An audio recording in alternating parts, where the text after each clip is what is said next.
I'm Stephen Yunty here in Munson, Mass. at P&F Auto Parts doing the junkyard crawl of the 1997 Mustang GT convertible. Now, 1997 was the fourth year for the SN95 body style, which went from 1994 through 2004. Brought a lot of advancements to the Mustang. Always 5-lug wheels, no more 5-lug wheels, no more drum brakes, always disc brakes at the front and the back. Very special in many ways. Plastic hoods, lighter than the steel used in the Fox Mustangs of 1996 and earlier. So a lot of advancements. And these here look like they should work. They don't, but they did one thing. They sold the heck out of Mustang GTs. They're faux scoops, they're vents, whatever you want to call them, but they don't draw air in or out of anything, but they look good. They're kind of cool. Not found on lesser Mustangs, only on the GTs. So let's pop the hood and see what engine we find here. And there's only one possibility, and that would be the 4.6-liter mod motor, and there she blows. You know, pretty good engine, really. 215 horsepower, which is about 10 more than the outgoing 302 HO, which came along, was replaced by this again. This engine arrived in 19. This is the second year for this engine right here. It arrived in 96, but again, 1997 here, second year for the mod motor. There's a timing chain in that front aluminum cover right there that runs cams on both sides of the engine. And these all had fuel injection, of course, throttle body type fuel injection, or excuse me, they're it was multi-point fuel injection is what it was. Let's see if we can take a look at that cam, perhaps. Yeah, there it is right there. Again, single overhead cam. There's a dual overhead cam version in Cobras, but this is a single cam, SOHC SOHC. And again, the mod motor, a great engine, all aluminum. Actually, they had. The block was still iron at this point in time. And, you know, a pretty reliable motor. These will go to, 5,900 RPM with no problem. No push rods here, no rocker arms. Modern stuff right there, better on fuel economy, lighter, and more power than the push rod version of the 302 this replaced. And you see some other goodies on this too. And because it's a convertible, this has something on the right-hand side over a 25-pound mass. You can't see it from here, but basically it's a mass that helps to cancel cowl shake. In fact, back in 2017, I wrote a book, Stephen Yunty's 1001 Mustang Facts, and here it is right here. It's still in circulation. Get these. I think at CarTech Books still makes these, but here it is right here.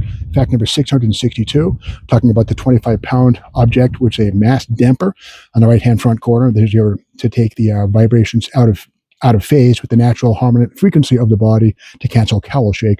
Things like that are baked into many convertible cars to give them a smoother, tamer ride.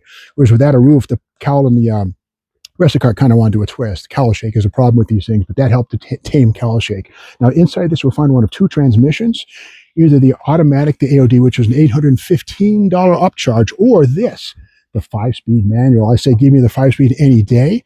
Kind of cool. And this one's been gutted pretty well, but something kind of cool we see right here, the Mach 460 speaker. The Mach 460 was the high-zoot stereo system in these cars, and it was extra cost, but we'd see it behind the driver's seat. There's an amplifier right back there. That is part of the Mach 460 right there, the amplifier that helped to make these things put out some serious bass and treble, and a great stereo system for a factory piece right there, Mach 460, about as good as it got in a Ford product of this time.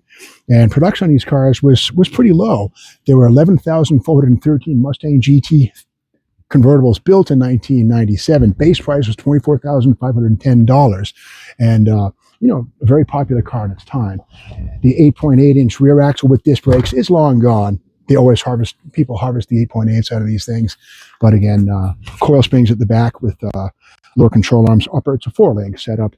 Pretty modernized, good stuff, and very different from what was found under the Fox Mustang, which was the outgoing Mustang. The SN95, pretty much a great evolution or an escalation, I guess, of the Fox Mustang dynasty, Fox era, Fox 5, these were also called. And so kind of a neat piece. So that's the story of this 1997 Mustang GT convertible. Again, pretty rare car with only 11,413 built, and original paint on this in many places. The front fenders are faded, but it's the dark green right there, Highland green, I think that would be back in the day. And the front fender says GT 4.6 liter, second year for that. Before that, it would just say GT, which of course would indicate the 302 pushrod motor. Kind of an antique in a way. The 302 goes all the way back to 1961. The 221, the 260 were outgrowths of the 302, which was used in these things all the way up through 1995, thereabouts. So with that said, that's the story of this puppy right here. Hope you liked the video. And if you want to buy any parts from this car, even the whole car, you can reach out to P&F Auto Parts in Munson, Mass. Phone them at 413-267-5167 or look them up online at pndfautoparts.com. So thanks for watching the video. We'll see you tomorrow for more Junkyard Crawl.